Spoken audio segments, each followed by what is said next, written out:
The interwar period was something of a boom time for one of Britain's leading furniture manufacturers, Elliott's of Newbury.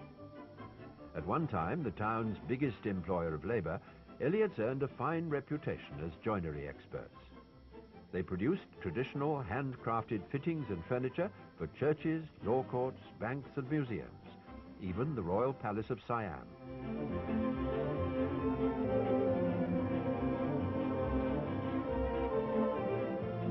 During the First World War, efforts were turned to manufacturing ammunition boxes. At this time, 90% of the workers were women. As time moved on, the workforce adapted to the machine age and the production of modern furniture. As the factory was improved under the direction of Edward de Vere Buckingham, attractive items were made available at reasonable cost. Business was good, and the firm weathered the harsh economic climate of 1931.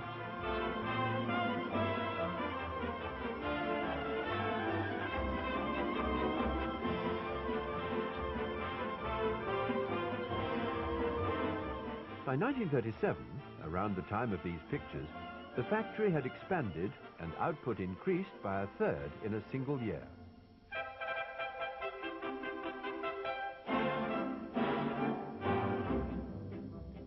Progress continued until 1939 and the outbreak of the Second World War, when once again the staff of Elliott's turned its attention to the war effort. This time it was the production of aircraft fuselages. In the post-war years, production methods changed again, with more machinery leading to streamlining. Yet even in the mid-1960s, the furniture manufacturing department employed around 500 people.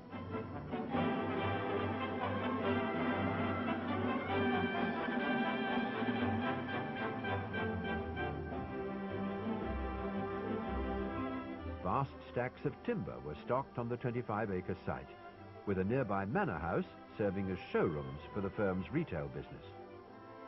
Perhaps surprisingly, the factory didn't export, but sold all their furniture at home. But by 1975, the workforce had dropped to only 50. And when they returned to work after the Christmas break, it was announced the factory was to close within a few weeks.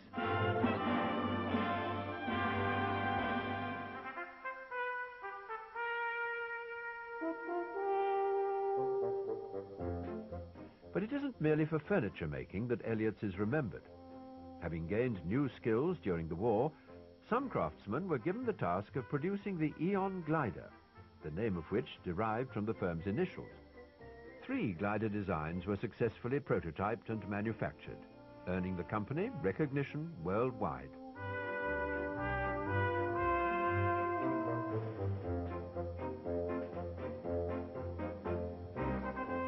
Much of the testing and flying was carried out at RAF Welford. The craft were well received. With 30 British gliding-associated clubs across the country offering flights, they were, as Elliott's put it, within the reach of everyone.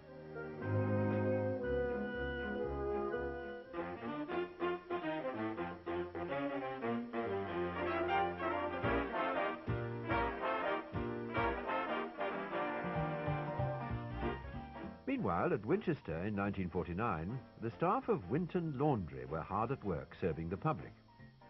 The laundry, situated in Victoria Road, was owned by local businessman Richard Starling, who also ran a nearby garage.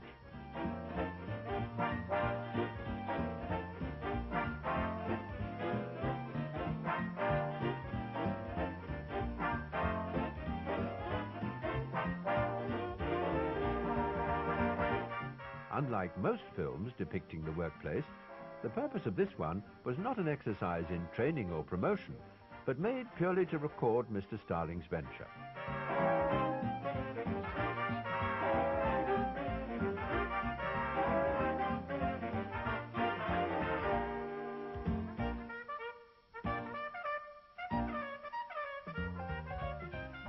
Today, of course, it also offers a glimpse of hairstyles and fashions of the period.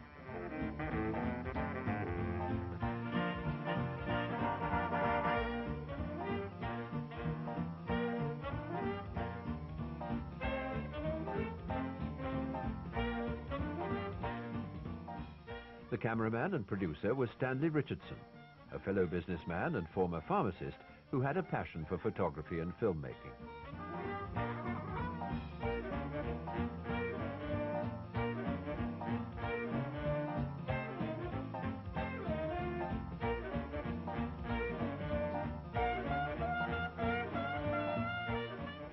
In the post-war years, film stock was very hard to come by. But these images were recorded using ex-Air Ministry film, which was sold off as Army surplus. With Mr. Richardson's background in pharmacy, the film was processed using home-made equipment, consisting of large drums and cycle spokes.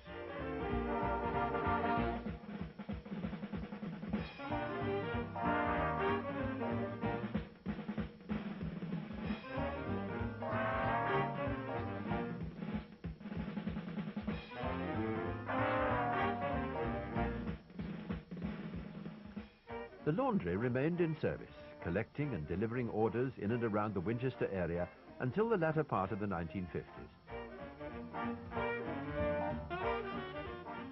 During this time, the film, together with various others shot by Stanley Richardson, was given showings to various local groups, interested to see what went on behind the scenes.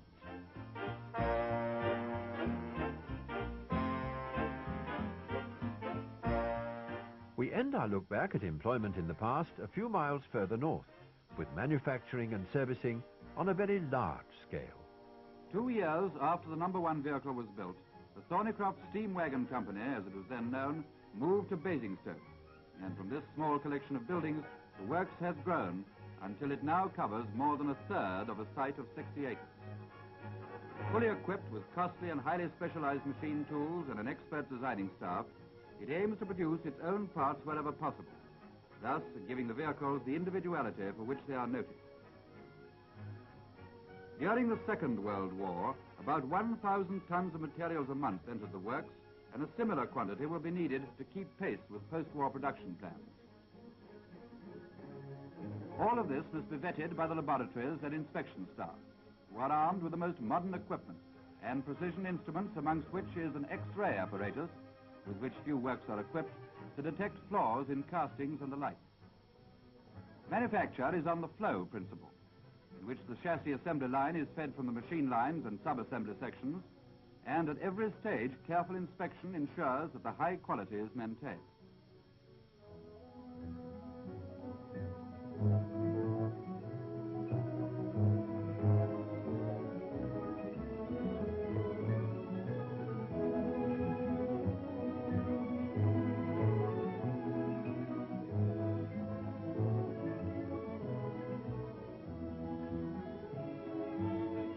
On completion, every chassis is subjected to extended road tests, equivalent to the normal running-in period, so that every Thornycroft is delivered in fit condition for immediate service with full load, irrespective of operating conditions.